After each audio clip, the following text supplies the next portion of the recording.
I am Anthony Marshall Prugel, and I want to welcome you back to the Total Potential Podcast. I'm sitting here with Zack Schreier, and he was nice enough to reach out to be on the Total Potential Podcast to help you guys reach your total potential. So, without further ado, for those of you who don't know, could you please give everyone a bit of the background and inspiration of how you started your company, how it led to Shark Tank, of course, the relationship with your friend.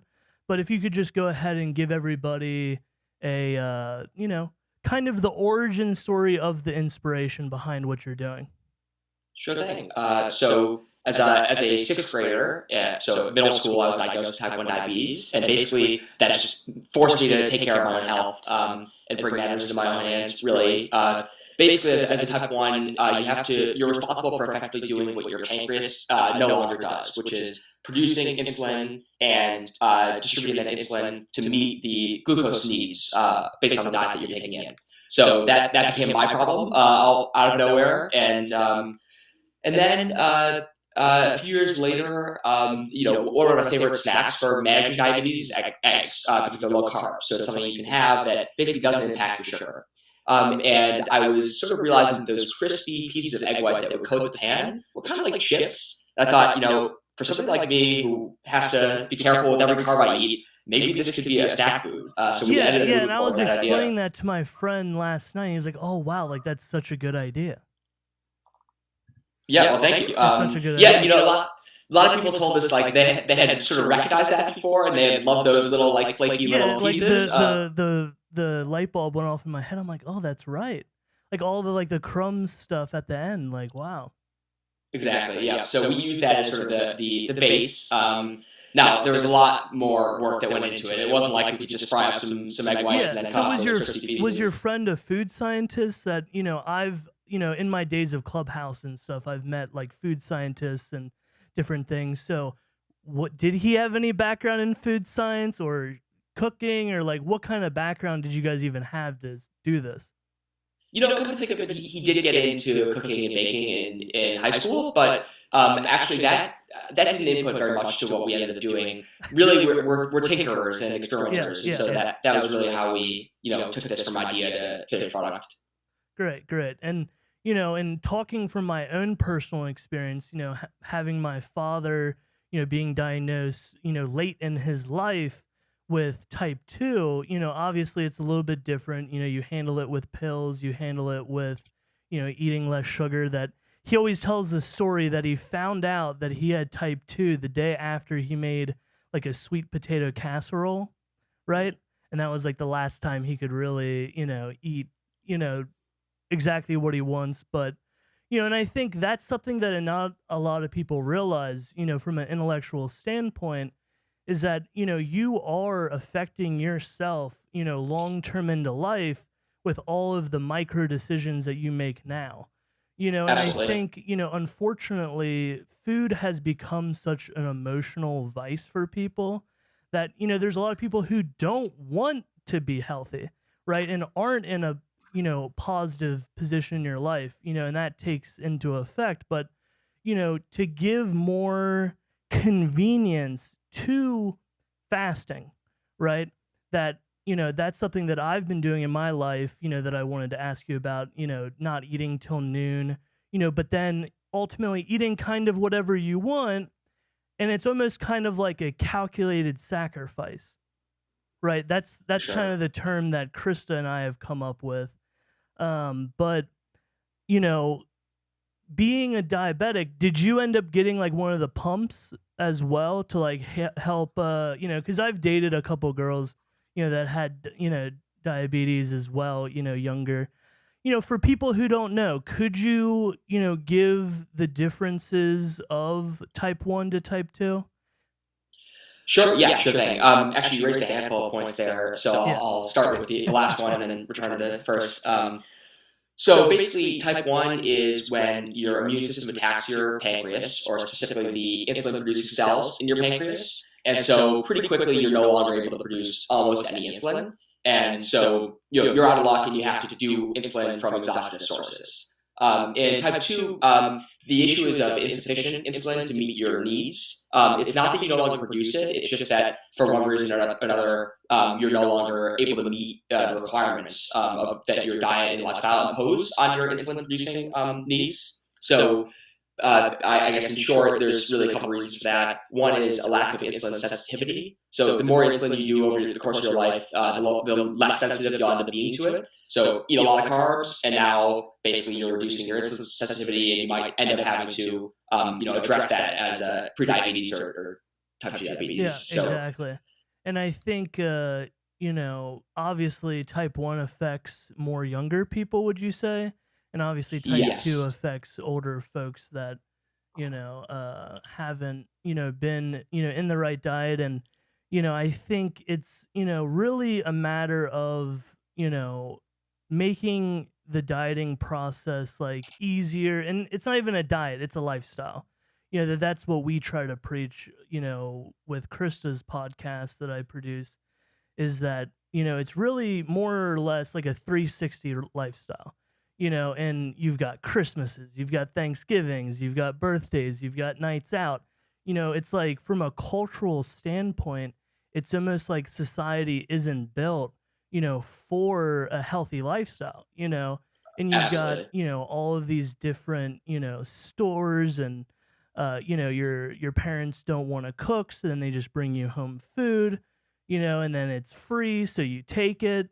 And then, you're not having a good day at school. So then you're just, eating, 15, junior bacon cheeseburgers. It's like, so how have you seen like the emotional impact of your product affect your customers from the standpoint that they have a healthier option?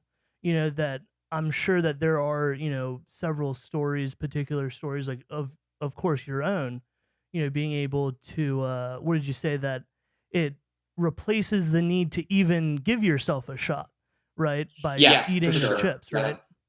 Absolutely. If I were to, let me try and weave a few things together here. Well, I guess the first thing that you mentioned in your previous comment was basically that people don't realize that all these micro decisions basically add up. And, I'm a frameworks guy. And so basically understanding our lives holistically, I think depends on that very idea. It's basically like, if you were to remove something from the existence of the universe, what would change? Two sets of things. Your existence basically means that things happen to you and then things happen from you. And one very interesting thing about our health management and our life management is that we actually sort of have this closed loop where the things that are happening from us are also the things that are happening to us. And so that's really how we understand all these different habits that contribute to long-term health and wellness. It's like, what are you doing that then feeds back to contribute to your own outcomes? And of course, long-term vision over short-term gains. For sure. Ultimately, it's literally just the taste of things, right? It's not even a short-term gain because you really are, how I gauge food is how you feel after it. That how does that meal make you feel after it? And just to get that, psychologically is, really difficult. But so in terms of, talk about your experience with Shark Tank, that, how is that whole experience like getting contacted by them, you contacting them? I'm sure like I'm a editor myself. Like I love the behind the scenes stuff. So like, what was that whole experience getting on Shark Tank and of course being on it as well? Yeah. So I guess basically by the time that we had applied to Shark Tank, we'd already gotten close to what the product is today. So it was, coming along, we'd solved some of the texture issues. It was, people were reporting that it was quite delicious. And then to your earlier question, we also had some diabetics that would reach out and let me know just how big an impact this had made. That was lovely. And basically, they reached out to us initially and said they had seen us in the publication and they thought it was a cool idea. And so we applied and went through the whole process. And we ended up then delaying a year. So it was about 18 months after we started the application process that we ended up actually going and taping. And that was really for the best. We were fairly disappointed to have to delay a year, but really the business is Yeah, nowhere near you as get developed. better prepared, you know. Exactly. Yeah. Yeah. So I mean, our revenue was 10x the following year what it had been that year. So that was really a blessing.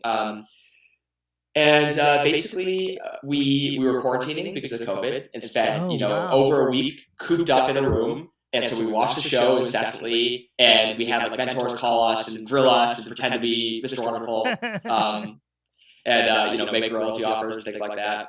And then when the day came, we were let out of the hotel room. That was pretty surreal on its own because we were confined for a week. And we definitely felt the jitters, but sort of channeling that by like remembering our prep and pacing around and just trying to be more zen-like than we'd be inclined to. And then the most surreal part was waiting in the vestibule right before we went out of the show. Like we're looking at each other like, okay. So like you're in that room, like we're like that in between room or whatever. So it's like you're not just in the waiting room. You're like in the set that's a waiting room, right? Yeah. For sure. And we're standing on like this little T tape, like where our feet should be. Oh, great.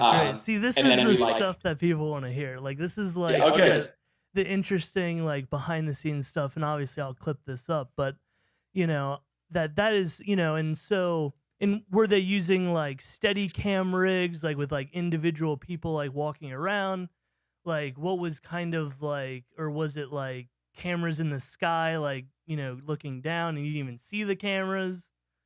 I'm pretty sure it was a combo that had some people running alongside us. So we chose to jog in. So that was a little, we were nervous about that, but we thought the sharks would appreciate it. So we jogged and then we like abruptly stopped on the tee that like, we're supposed to stand on in the room. I think they had a camera run along with us as we did that.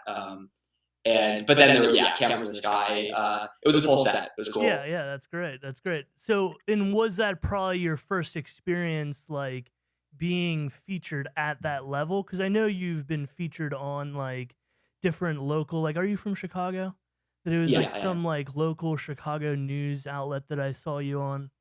So was that before or after Shark Tank? That most of that stuff was before. So Shark Tank was definitely okay. So at least you got a little bit of media training where like you felt like you were prepared. Because like that's what I deal a lot with in my business. Going from Endless Hustle, which was more like celebrity driven, to more like commercial work and like fundraiser work, where you're dealing with like general public people that aren't as sharp on camera. The what I mean, where having that media experience beforehand was super beneficial. So, I would definitely recommend, for any entrepreneurs that are out there that, if you do get an opportunity like Shark Tank, or if you do get contacted by, a bigger company, definitely get your practice in. Practice makes perfect. And just from an emotional standpoint, you're going to be more confident, whether or not that's even creating your own podcast, to a certain extent that, if you don't have that sort of local buzz, to get on a bigger outlet, it's definitely, good to have practice, and I wanted to ask you, breaking the fourth wall a little bit here, like, what is it like actively marketing and promoting your product, getting on other podcasts, like, the interactions that you have with other hosts? Like, what is that experience marketing this project? Like in the first year, in the second year, once, Shark Tank picked up and that momentum, like, did it help you? Did it, build up your recognition? Like, talk a little bit about the marketing process. Sure thing. Yeah, I guess let me also fill in an additional piece of the story here, which is currently I'm launching a line of products to make fasting easier and more effective. So we're using supplements in intuitive, delicious formats that basically enhance the benefits of fasting and address some of the drawbacks. So in terms of drawbacks, makes it more convenient. Exactly. I mean, So tell me about those products. Yeah, for sure. So people have. People are fasting, as you mentioned, because it's a really convenient way to kind of structure your consumption. It lets you basically restrict or control calorie intake without feeling like you're restricting in the same way you would if you ate a small breakfast, a small lunch, a small dinner. And so basically, yeah, just packing more food into a shorter part of the day really addresses this like need to control consumption, but also the difficulty of doing that. And I really love it for that. Yeah. We now in terms of actually making that happen, so having a long period when you're not eating, obviously hunger issues do crop up. And so basically what we realized, and then there's the issue of nutrient status. So for longer fasts, you might deplete electrolytes to some extent. Yeah, like, because like my other client, Mike, he calls it the juice, and it's basically like sodium and potassium, and it's like a healthier Gatorade or something like that. Yeah, Or for sure. have you, but it's like, well, does that exist? Like a sodium, potassium, like rich, like Gatorade without the sugar kind of thing? Yeah. Not to give too much away, but our second product is probably going to be along these lines: an electrolyte powder with additional supplements that further enhance the metabolic benefits of fasting and also support the performance side of things, so that you feel like you can go for a because it's fast like, workout. you feel like, and for people that haven't fasted, like let's say you've been sitting down for a long time and you get up, you feel like you're gonna black out. Like you feel like you're lightheaded, and that comes from having low sodium levels or potassium levels, or at least that's what I've been told, right? Like, by no means am I a nutritionist, I'm a media guy here, but I mean, Well, talk a little bit about that. Yeah, sure. So, I think when you're fasting, you're depleting sodium. You're also utilizing carbs that you store in your body, and carbs actually hold a lot of water. And so, as you're fasting, you're going to end up excreting more of that water. And so, by taking salts, you can sort of offset that and keep your blood volume higher. That's sort of one of the thoughts around electrolytes during fasts. But anyways, we realized there's a handful of different vehicles, whether that's MCT or electrolytes, where you can offer something that's compatible with and supportive of the fast, addressing some of these challenges, and also furthering the benefits with like adaptogenic herbs and things like that. Yeah, nootropics and stuff too, because I saw that, in the documents, and I mean, before Joe Rogan, I mean, did we ever hear about nootropics really? I mean, nootropics is definitely a new wave right now. We use nootropics for basically supporting the clarity of mind and the energy that you want to go about your day. So it's a way of basically performing at your peak even when you're fasting. So that our first product is MCT plus nootropics and adaptogens for basically just a wholer, stronger, healthier day. So I mentioned this because I'm now doing the rounds and supporting this product. Yeah, exactly. And as I did for Quevos. And I guess I do have a few conclusions or takeaways from this whole experience. Nobody's really asked me about that before. See, that's the thing. Like, I'm like a real person. Like, and even in the pre-conversation, like, typically I have like a longer pre-interview call than the actual interview. Like, I actually got in trouble with my last interview that I had. That he was like, "Oh man, like the pre-interview call was longer than the interview." That's like, for me, it's about relationships. And I want to hear about from like your intimate, perspective of like having to like go on these podcasts, and it's like whether or not people care or they just want to, have you on to use you for your name, that like, how is that process like emotionally? And obviously it benefits you business wise occasionally, but, tell me about that process. Yeah, sure thing. I guess I find there's some balance between like what your talking points should be in order to communicate about what it is that you're trying to let people know about. So I know I have to if it's Quevos, you have to hear that it's low carb, make megabytes, all these things, right? But there's a risk of being canned if you just like put all this stuff sort of together in a way that sounds like it's very scripted. And I really don't like that. I feel quite uncomfortable if I feel like I'm canned. Well, welcome. Yeah, right. Exactly. So I guess I think this is I feel more and more comfortable over time doing this sort of thing because I feel like I'm able to transfer the energy from like this more scripted aspect to more freewheeling about what it is that we're trying to talk about. Now that might come with the risk of actually not getting across what the key message is. So I'll try to do better on that front. But I like the and that's kind of the chaos of what I'm creating. That I really look at myself as a consultant, right?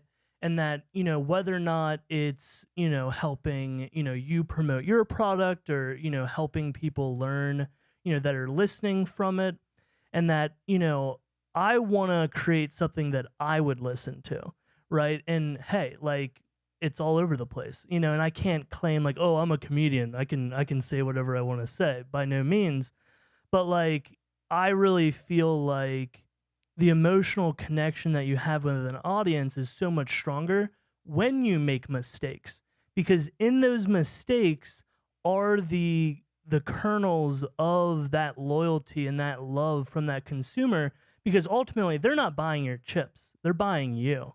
And that if they can't, you know, connect with connect with you on a deeper level, you're just another chip company, right? And obviously, like from a value standpoint, your chips are a total standout, right? And that's why, you know, I definitely think that this is something that, you know, Krista, you know, would be interested to talk to you as well.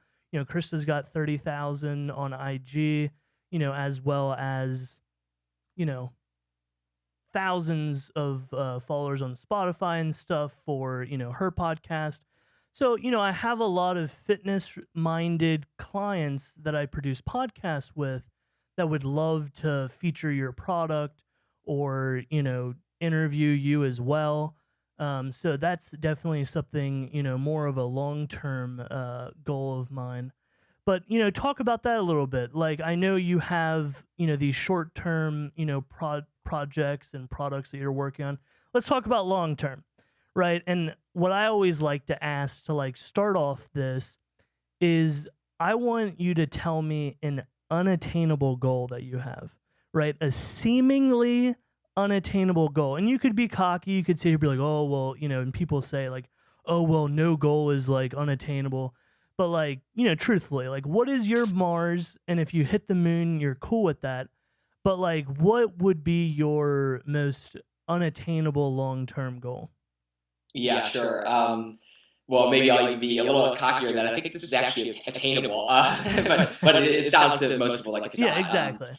Which is basically, I think we're at a very interesting time in our conceptual theoretical development where philosophy split off into a bunch of different disciplines. So like Aristotle was a natural philosopher, meaning like a scientist, and was asking questions about value and ethics and that sort of thing. But then as we got more and more details about each of these different specialized areas, they split off into different parts of the college campus. But I think they're coming back together. So I think there is an underlying framework that applies across sciences. And I basically hope that we can get there in like 5, 10, 15 years. Like a sensible moderation kind of that's what I'm screaming, you know, especially from a business standpoint. Like, you know, why can't we work together? You know? Yeah.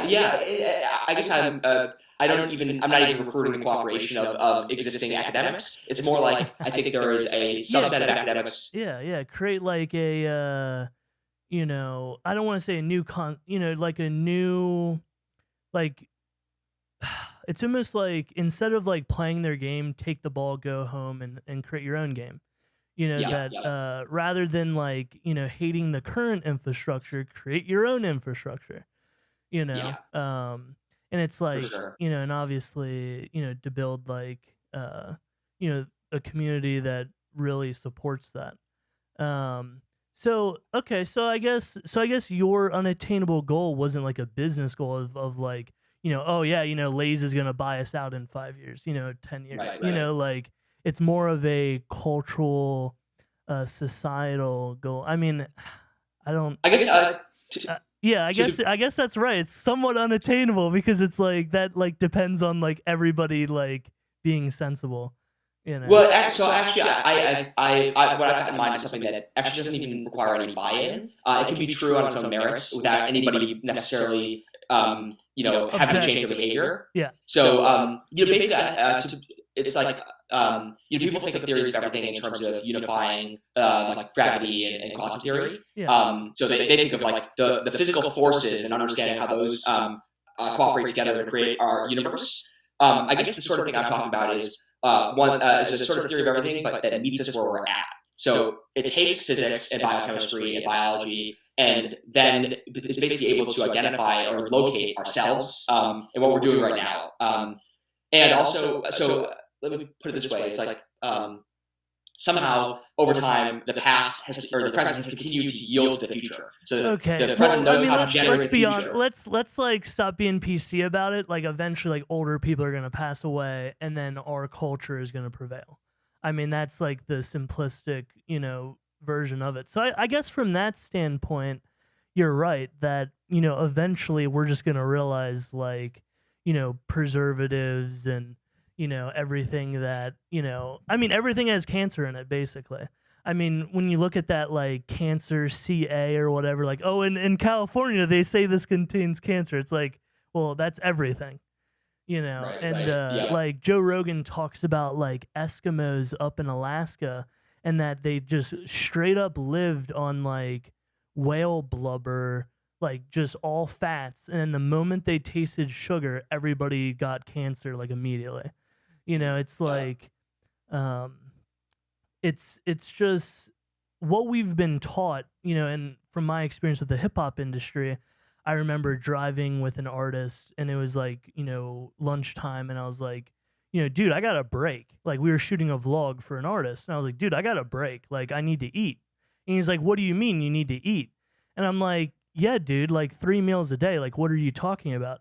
And this hip hop artist that, didn't really have like that mentality that I had to realize where it's like, oh shit, like we're like all taught initially when we're growing up that, 3 meals a day and, snacks and, and luckily we're all like getting to the point where we're realizing, what that has caused, and I've cut out, soda, that like I hope to have a household to be like, there's no pop in the house. Like I almost like don't even want my kids to like know what pop is. Right. And obviously they're going to go to school, like they're going to have friends and, obviously it is what it is, but like how, and like you said, it's just going to be a matter of the years going by, and just, the moods and the culture and everything changing. And one thing, and I don't know how much you've really researched, about my background or, media or podcasting in general. I usually ask my guests, like, if you have any questions for me or, anything that I've spoken about that, you would want to ask me more about or a question that I kind of like move too quickly through that you'd like to talk more in depth. Like, do you have any thoughts in your mind of anything else that you would want to, or any other topics that you would want to talk about? Like, Sure. literally, this is like a free, a free type of platform, really. Yeah, for sure. Well, I guess I gave you one unattainable goal, which sounds pretty esoteric to people, I think. I'll just label it once more, which is sort of like an agent centric theory of everything. So a theory of everything that starts with the fact that we are really happening. Like this, our lives really exist somehow. So understanding that, and then really it's the process by which we came to be resembles the process by which we're going to move into the future. And so basically our historical evolution, I think, extends into our tech progress. And so it's like basically getting a grip on that, understanding where we're coming from, where we're going, who we are really. Yeah. But now in terms of slightly more attainable goals, I guess I'm pretty hopeful that exactly what you just said about like, the difficulty of navigating the consumption environment, that we can, there's an antidote to that, which is genuinely wholesome and enjoyable consumption structures. So if instead of soda, you've got a dietary fiber soda, like that's fiber and stevia, no sugar, like Olipop, for example, then maybe that sort of need goes away and you've got something even better to replace it with. If instead of like empty calories that don't fill you up that you have to keep eating, you've got like delicious nutrient-rich foods that actually do fill you up, then it's like we're trading this excessive consumption lifestyle for something that's more balanced and whole. So I'm hopeful we can get there. So Lifestacks, which is the fasting company that I mentioned, is definitely oriented towards wiser living in that respect. Great. And, how can people find you? How can people, buy your products? So we are available at lifestacks.com. Stacks is STACKS.com. And actually, we're doing a try before you buy it offer. So we know people love this MCT and love the way it makes them feel and love how it helps them fast. And so we're actually going to ship it to you for free. And if you like it, you'll keep it and you'll pay. But if not, then you send it back. No questions asked. Awesome. And do you have any other shows of your own that you want to promote in the future? Or because we're live right now, so this is basically going to be posted, in real time. So, do you have any like other shows that you want to promote in the future, or any, your own show? At this point, I don't have my own show. I'll be doing a handful more podcasts like Yep, this, yep. and so I Well, you guess see where I'm going with this, that it's like I want you to reach your total potential as well, and maybe if you had your own show and then you could have like celebrities on that could, bring you to even another platform, right? that's an awesome idea. Ultimately, and that, and help with, what cameras to buy, what mics to buy, the software. And you've already used, Ecamm before that I watched another interview that you were on that used Ecamm. So, big shout out to Ecamm. They're great and make real time corrections for me. But nevertheless, this is Anthony Marshall Prugal. I'm here with Zack Schreier, and it's just been an amazing conversation. I want to thank you once again for coming. And as always, we'll see you. Thanks, Anthony.